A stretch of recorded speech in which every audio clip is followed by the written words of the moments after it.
Hi,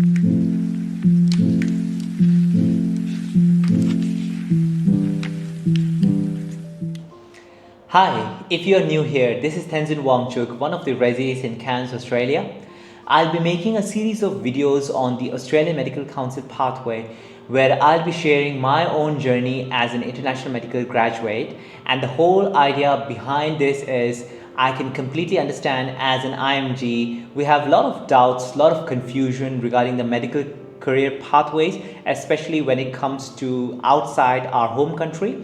So the idea is that I hope I can add some sort of values or some sort of directions in your decision making or in your medical career pathway as well, if you are planning to move to Australia.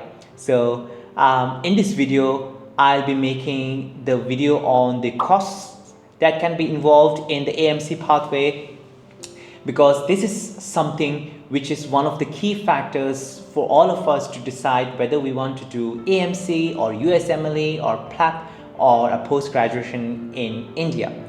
And at the end of the video, I'll be sharing you the duration it takes to recover those costs while working as a resident doctor in Australia.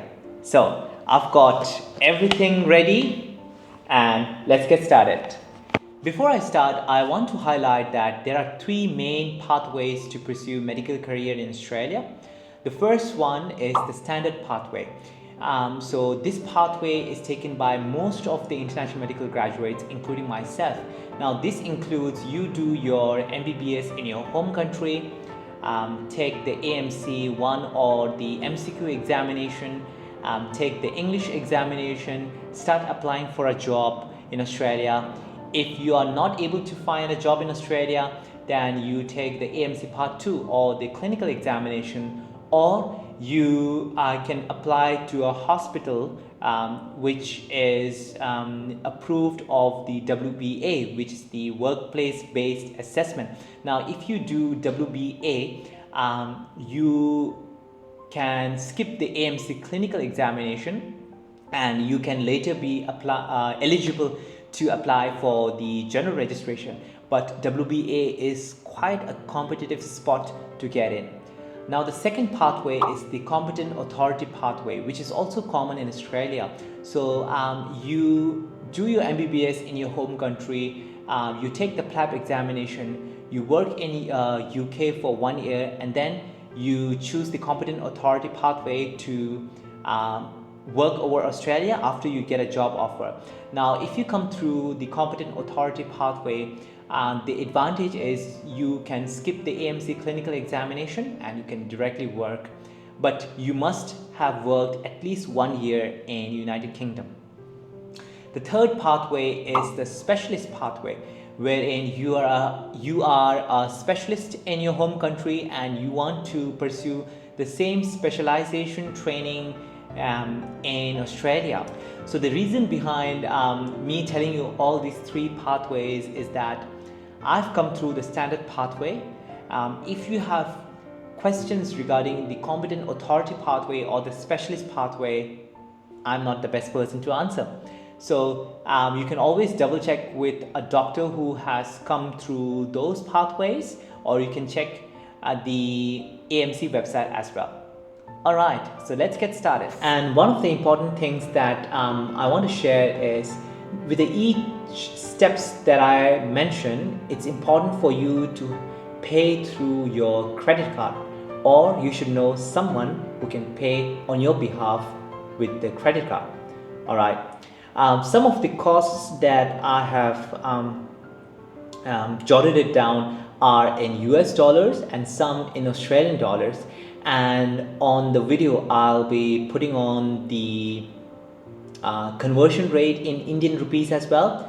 So alright, the first step, which is the EcfmG. Now EcfmG is to ensure that your medical degree is valid, and to make an account the cost is US dollar 125.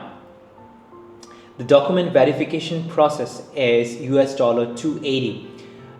So this step can sometimes take few months, because this step really depends on how the admin staff of your med school work. So if they are quick in responding to the EcfmG email, it can be done quickly.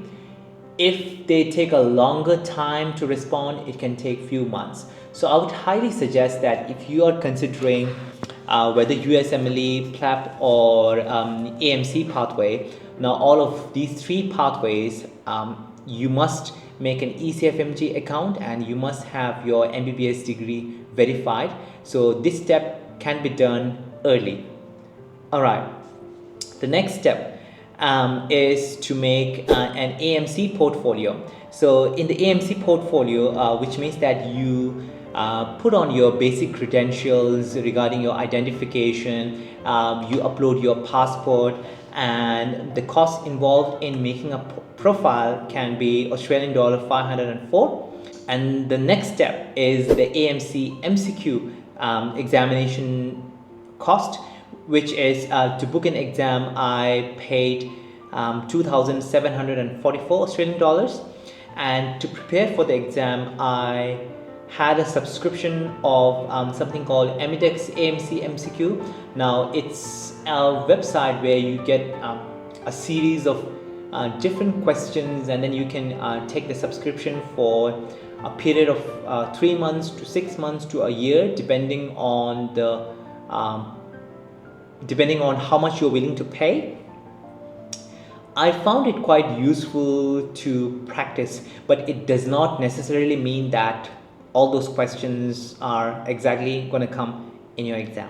All right, so for Emidex, I paid $330, and also after finishing the AMC Part 1 and AMC Part 1, I took the career guidance course from the emergency focus. It's one of the tutors for the AMC examination. Now this was just for me to get an idea of how to make a CV, how to apply for jobs, and I found it quite useful. So I paid 100 Australian dollars for that.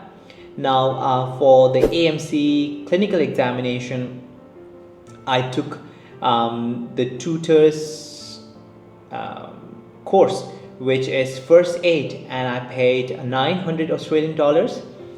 And after the exam, after the classes, I took a mock exam, which is one of the key important things to do before you appear for the real examination. So for the mock examination, I paid 150 Australian dollars. Alrighty, so we have then come to booking the AMC clinical examination. So I took the AMC clinical examination online from India, and I paid 4,130 Australian dollars. Obviously the costs have increased over the period of time, but I feel that one of the advantages of taking the online examination is you don't have to pay for the flights to go to Melbourne to appear for the in-person clinical examination. You don't have to book accommodation near the examination test center before and after the examination, and you don't have to apply for the tourist visa. So all of these costs can be avoided if you appear for the online examination. And for the English examination, I took an occupational English test, which cost me 587 Australian dollars. Now, after all of these things, I got the job offer, and as a part of working in Australia, and one of the main criteria is AFRA registration, which is Australian Health Practitioner Regulation Agency. So for the AFRA registration paperwork, I've paid 834 Australian dollars. Now, as a part of that registration, I need to provide something called criminal history clearance, which means that I have to prove that I don't have any sort of criminal history in my home country. So I did the AIS police clearance check, and I paid 200 Australian dollars for that. Now the next thing is, with the job offer, the hospital generally provides the costs of the flight and costs of the 21 days accommodation when you land in Australia. and the cost of the nomination for your visa. However, you have to pay your own visa application fees. So for the visa application, I've paid 1,348 Australian dollars. So if I have a grand total, it comes down to US dollar 735 and an Australian dollar of 11,497, which brings us to the total in Indian rupees of about 6,80,000. Obviously, with the prices increased, it can come down to 7 lakh to 7.5 lakhs. I can pretty much understand that it might sound like a bit too much, but let me tell you that the duration within which you can recover this cost if you work as a resident doctor here in Australia is 2.5 to 3 months. So if you get a job, if you work here, it's pretty straightforward and you can recover all the costs. So no worries. So this brings us to the end of the video. I hope you have found this useful, and if you are keen to know more about the AMC pathway or anything related to AMC, I'm happy to know your feedbacks, and I'm happy to know in the comment section. And yeah, see you soon. Bye.